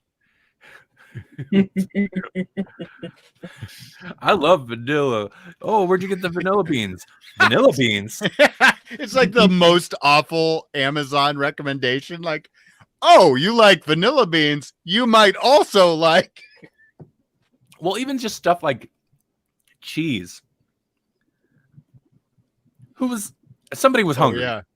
That wasn't somebody looking at some like weird moldy funk nast and was like, that looks good. That was somebody who's like, I'm starving. Wow, this is actually not bad. And it keeps really well in the winter. Right. All right, kids, we don't have to starve. We're just not going to be very regular. You will if you drink Dr. Pepper, though, because it's got prune juice in it. Oh, there you go. Or plum juice. Isn't plum juice and prune juice basically the same thing? I would think so. I mean, they're the same thing, and only one of them has like juice. a plum would be more concentrated because there'd be less juice. I mean, they shouldn't have any juice, should they? They're dried. I mean, I don't eat them because. But I mean, gross. like, aren't they pureed, and then basically you've got a juice from that? I guess I don't know. I have no idea. I don't eat raisins and I don't eat prunes because they're disgusting. Why? Because they're old dried fruit, and I'm not going to eat it. Same reason I don't drink wine. It's gross. You eat cheese. You love cheese. I love cheese. Cheese is different. Cheese is curated. It is. Yeah, and you know who also likes spoiled milk products? The aliens from Alien Nation. Full circle. You're right. That was their thing. Their That's what alcohol was spoiled milk. You're right. Yeah. Wow, that's gross. And they liked cat food or something. I think No, that's from a different show. I think I could be wrong, but I do remember that being in a show, but I think it was more of a comedy. Alien Nation. There were like two movies. I want to say there was like an District 9. Yeah. District 9. You know what? I think you're right about the cat food with that. You're right. But Alien Nation. I want to say there was a theatrical movie, and then at least like a made-for-TV movie, which was like a soft pilot. Right. A made-for-TV movie that actually went into a pilot, and I'm pretty sure another TV movie off of that at some point. It was good. I kind of want to watch Alien Nation now. The theatrical, I don't know that they carried him over to the TV show. I think he got recast, but the theatrical movie had James Caan as because like, okay, so it had this premise, but it is essentially a buddy cop movie still. Like it's a sci-fi drama, but the format is buddy cop movie where you got James Caan, who's like I guess it would just be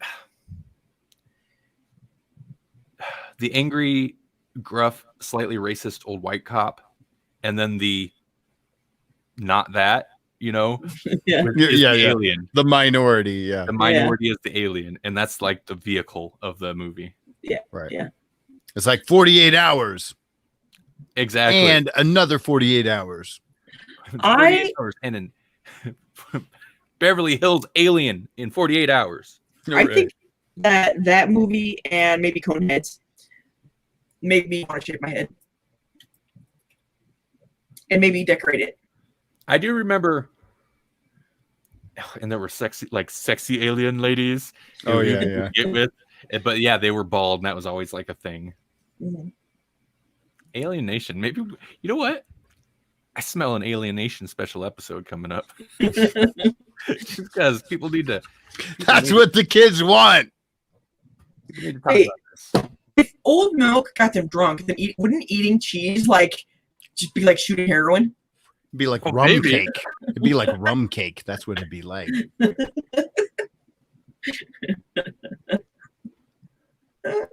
Do we have any other talking? It's like special brownies. Oh, we don't have any other talking points. Melanie, is there anything we need to be amazed about? Can I do a little backwards a bit? Kind of what you should be amazed about is a lack of. Okay, here's what it is. Someone who works for Tesla, like a genius. He's a genius. Works for Tesla. Tesla, okay.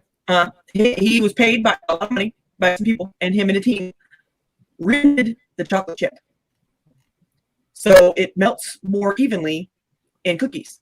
Okay, like a reboot. They reinvented the chocolate chip. Yes, and now it's flatter and it's like kind of pyramid shaped, but different. But it's the ideal shape for baking and cookies. So my whole thing is, we have billions of dollars. We have geniuses, and instead of improving the world, they're making freaking chocolate chips. I mean, I guess maybe it's more I'm angry than amazed, but both actually. It's like an angry amazement. Why do they bother? Or here's a similar one. It's not similar at all, except that it made me angry.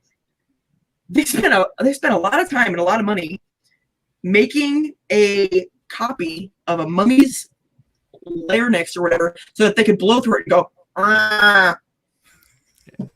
You even sounded slightly digital like that.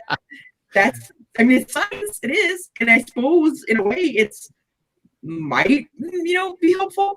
But come on, who cares what this guy's sounded like? Let's focus some of that time and money on something that's gonna help us evolve as a species or something. I don't know, not make weird noises. So my rant today is we should be amazed at the stupidity of smart people. You should be, amazed at the amazing discoveries that people make when they should be channeling that effort and intellect into more useful pursuits. Yes. Okay. I'm sorry, audio listeners. I know that was it was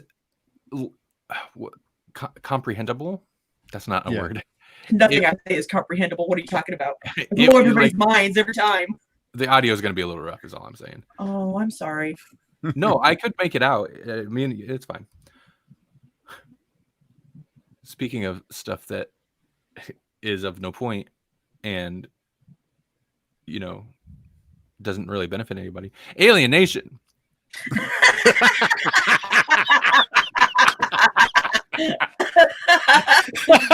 This is totally the rabbit hole episode for sure. Next week, Alien Nation new intro. No. Movie, TV series 5 TV movies. Whoa! Franchise, dude. Like the TV stuff apparently took off. The movie came out in 88. The TV series started in 89, and then 89 to 90. Not very long lived. Right. But between 94 and 97, they made 5 TV movies based on it. Woo! So, yeah. I think it's time for another movie. I think it is. It really is. Reboot that. Why do we gotta watch Jesse get bent about diet pills again? Yeah. Right. They don't even have to do a reboot. They can just like the children of the people that were there, because I'm sure they had them. I could say, oh, Alien Nation. Why'd they make it all SJW now? That's what they could flip it. They could, like, the aliens, maybe they reproduced faster, and so now they've taken over the world and the humans are the minority. I think that could be an interesting spin. Oh, that would be interesting. Yeah, it would be. They're taking their jobs. Yeah. The humans are taking their jobs. You'd have to be careful, like the angle you come at. Yeah. That one. Or you get into like a white man's burden territory. Where it's like, let's Yeah. make a movie. It's like, well, what if the white people were the minority? Wouldn't that be terrible? Oh, like, God, maybe don't make that movie. Yeah, I That's take in it the back. 90s. I take it back. Don't do that. Paul said, hey, you never got to your October story. It's not really a story. I was just going to say, last episode, we're like, October's coming. We should start doing horror movies. And we didn't this week. What do you guys want to do for that? I mean, I guess we don't have to, like, review a horror movie every week. That might be excessive, especially with like, Jesse's got teaching starting back up and stuff. So, or your teaching never really stops, but Not really. It didn't feel like it stopped at all. Right. Even though everyone will tell you that it did. Yeah. Sorry. Rise of the Planet of the Alien Nation. So yeah, I don't know. What do you guys want to do? Is there any type of horror thing? I'm really not sure how to approach it, because I feel like cramming a movie every week. Not that it's not doable. We'll probably all watch a movie's worth of stuff. Sure. And I wouldn't mind it, but I'm not going to force Maybe. it on. Basically, Jesse. Ooh, here's an idea. Maybe what we do is we cover a monster, and that way all we have to do is like find something that week. So like if it's vampires, then all I have to do is watch more What We Do in the Shadows. I actually really like that. We could all come to it, be like, well, what's your vampire thing you watched or read or whatever? Who's your vampire? I like that a lot. And then like when you get into stuff like werewolves, that can get a lot trickier, like you might have to go old school for that. Or swamp monster. Like, oh. Paul says classic Universal horror is on Peacock. Shrug.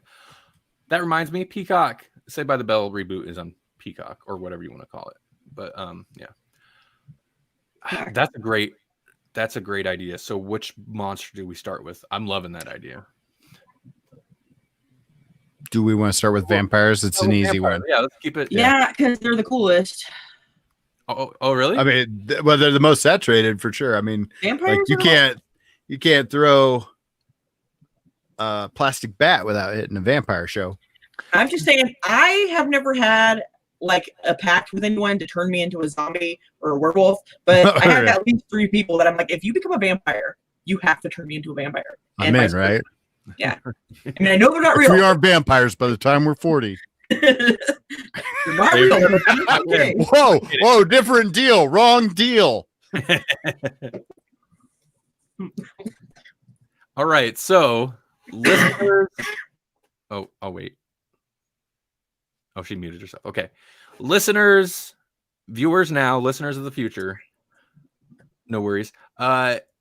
Vampires is the week's thing. So next week, most likely, do we any of us have? Okay. As far as I know. We'll plan on next week. Right. Which is August 20th, which will be our next live episode, Thursday, 8 p.m. Grawlixpodcast.com/live. That'll get you to where you need to be. Vampires.